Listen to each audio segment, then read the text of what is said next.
Está no ar o Jornal do Senado. Eu sou Paula Groba. E eu sou Vladimir Espinosa. E estes são os destaques de hoje do Jornal do Senado, que começa agora. Senado aprova porte de arma para agentes socioeducativos e oficiais de justiça. Especialistas defendem garantia no SUS de tratamento hormonal para menopausa. Senadores apoiam decisão do governo de manter suspensão do horário de verão neste ano. Boa noite. Boa noite. Agentes socioeducativos e oficiais de justiça poderão ser autorizados a ter porte de arma. Essa foi a decisão aprovada pela Comissão de Constituição e Justiça do Senado. A proposta ainda será analisada pela Câmara dos Deputados. Para terem direito ao benefício, os agentes e oficiais de justiça deverão passar por testes de capacidade técnica e aptidão psicológica. Os detalhes na reportagem de Marcela Cunha. O projeto concede porte de arma de fogo para agentes de segurança socioeducativos e oficiais de justiça. O texto reconhece a exposição constante desses profissionais a situações de risco, semelhantes às de outras categorias já autorizadas a portar armas. O autor, senador Fabiano Contarato, do PT do Espírito Santo, argumenta que ao lidarem com adolescentes que cometeram atos infracionais graves, os agentes socioeducativos se tornam alvos de ameaças. Por isso, considera que o porte de arma é um mecanismo de defesa dos profissionais. A realidade é que esses agentes socioeducativos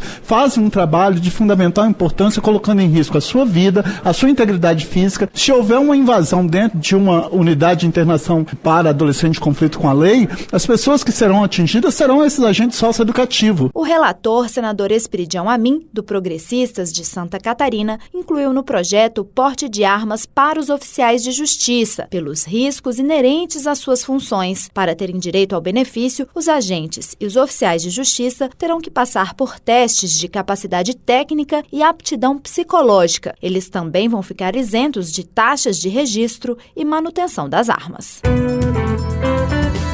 O senador Cleitinho, do Republicanos de Minas Gerais, criticou o fato de políticos condenados por corrupção estarem em liberdade e tentarem se candidatar novamente. Para ele, pessoas que cometeram esses crimes não deveriam ter a possibilidade de disputar eleições. O parlamentar fez um apelo para que a população seja mais vigilante e evite votar em candidatos com histórico de corrupção. Cleitinho também reforçou suas críticas à flexibilização da lei da ficha limpa, ressaltando que o projeto, já aprovado na Câmara dos Deputados, ainda será analisado pelo plenário do Senado. E aí a gente está discutindo aqui uma lei para flexibilizar a lei da ficha limpa, para poder beneficiar esses caras. Gente, nós temos que poder afunilar mais ainda. Esses caras nunca mais poderiam ser candidatos, gente. Já o senador Márcio Bittar, do União do Acre, pediu a aprovação de uma proposta de emenda constitucional de sua autoria. A PEC altera a composição do Tribunal Superior Eleitoral para que o colegiado deixe de ter ministros do Supremo Tribunal Federal entre seus membros. Bittar explicou que parte dos processos julgados no Tribunal Superior Eleitoral também são analisados pelo Supremo Tribunal Federal, muitas vezes pelo mesmo ministro. De acordo com o parlamentar, a PEC democratiza e diversifica a composição do TSE, incluindo a Câmara e o Senado entre as instâncias que irão indicar os magistrados da Corte.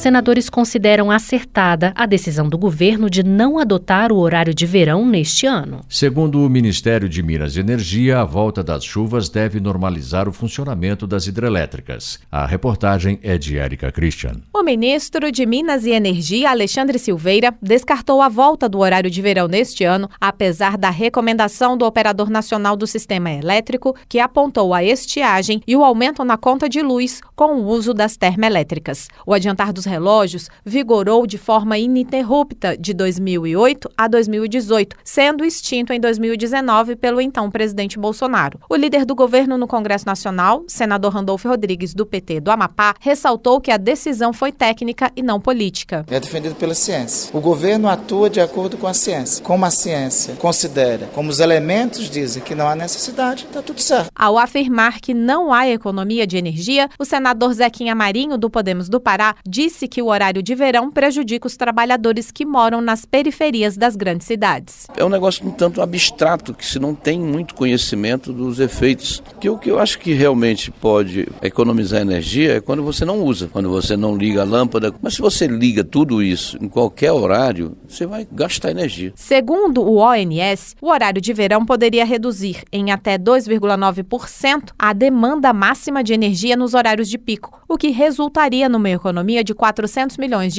pelo não acionamento das termoelétricas entre os meses de outubro e fevereiro.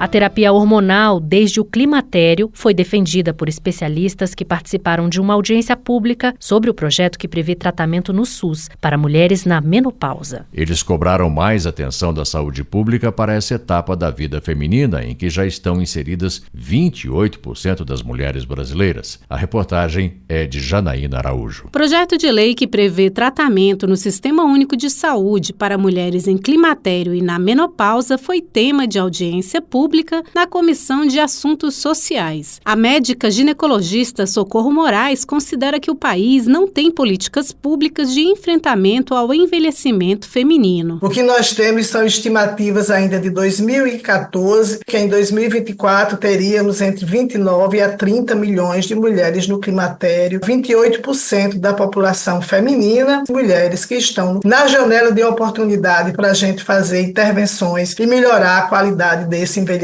Na avaliação do especialista em ginecologia endócrina, Diogo Viana, adequar a reposição hormonal não é somente uma questão de sintomas, mas uma situação de prevenção de danos graves à saúde. Repor o estradiol não é só melhorar a qualidade de vida da mulher, é diminuir custo de internação para o sistema público de saúde. Mulheres, depois da menopausa, morrem mais de infarto do que homens, internam mais por conta de fratura. Também especialista em ginecologia endócrina, a médica Fabiane Berta alertou para o pouco acolhimento das pacientes e o desconhecimento de grande parte dos profissionais com as questões relacionadas à menopausa. Manifestaram-se ainda na audiência pública sobre a proposta representantes dos Ministérios das Mulheres e da Saúde e da Associação Menopausa Feliz.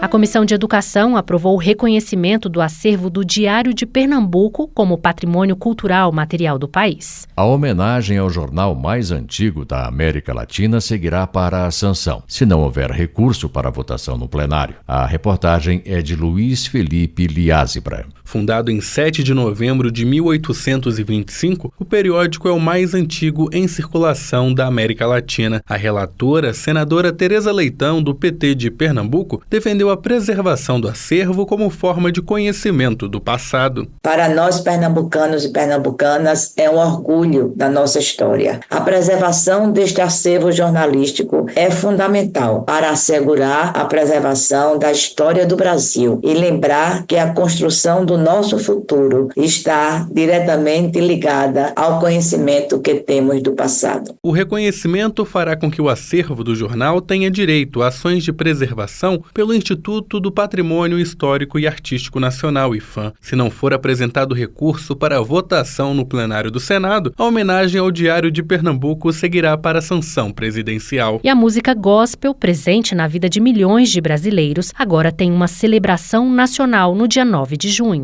A data homenageia uma importante missionária do canto evangélico. A repórter Marina Dantas traz mais informações. A música gospel agora tem seu Dia Nacional de Celebração, 9 de junho. Publicada no Diário Oficial desta terça-feira, a lei sancionada pelo presidente Lula tem como escopo valorizar o gênero musical religioso que faz parte da vida de milhões de brasileiros. A data escolhida faz referência ao aniversário da missionária Frida Maria Strandberg Wingren, que nasceu em 9 de junho de 1891. Frida traduziu do inglês para o português mais de 20 hinos que compõem a harpa cristã, hinário oficial das Assembleias de Deus no Brasil, igreja fundada por seu marido, Gunnar Wingren, ao lado de Daniel Berg. O projeto que deu origem à lei é do deputado Raimundo Santos, do PSD do Pará. No Senado, teve relatório do senador Marcos Rogério, do PL de Rondônia, lido pela senadora Damares Alves, do Republicanos do Distrito Federal. Reconhecer e valorizar a música gospel como um patrimônio cultural e espiritual de grande importância para a sociedade. De acordo com a estimativa da Associação Brasileira de Empresas e Profissionais Evangélicos, a música gospel já representa uma fatia de 20% do mercado fonográfico brasileiro.